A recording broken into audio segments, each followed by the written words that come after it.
हुजूर, मेरा सवाल था कि जो आपने अफ्रीका में वीट ग्रोइंग का एक्सपेरिमेंट किया था, उसकी थोड़ी सी आप तफसील हमें बता सकते हैं?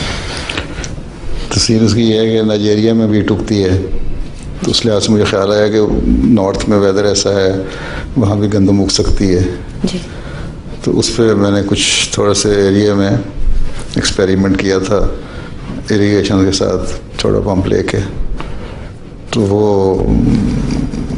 वीट को थोड़ा सा ठंडा मौसम चाहिए, उस इलाके में होती है ठंडे से एक वक्त में, तो वो ठीक हो गया। मैंने उनको बताया कि उग तो सकती है, इसको कमर्शलाइज करना अब तुम्हारा काम है, किस तरह करते हो।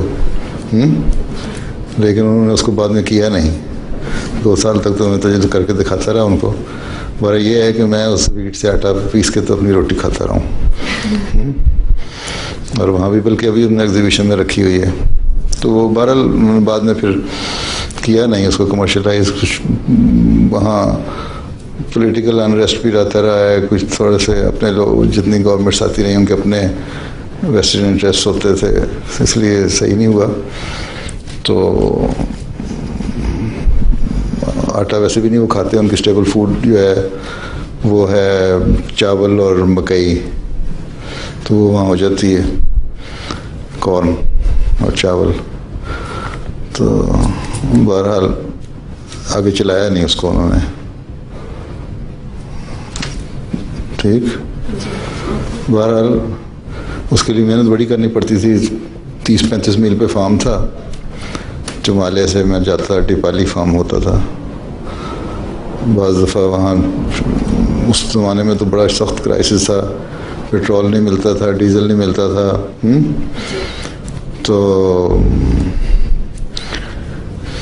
वहाँ जाके तो बाज़ दफ़ा जो हमारी पिकअप थी उस पर तो पेट्रोल नहीं था, जा नहीं सकते, फिर डीजल मिल जाता था तो ट्रैक्टर के ऊपर बैठ के ना मैं 30-35 मिल जाता था।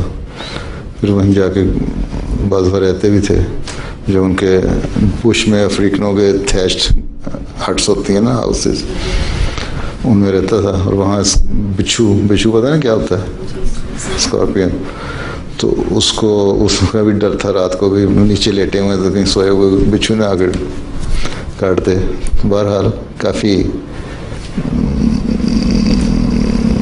कोशिश से वहाँ गंदम को उगाने की कोशिश की थी, लेकिन आगे चलाई नहीं फिर उन्होंने।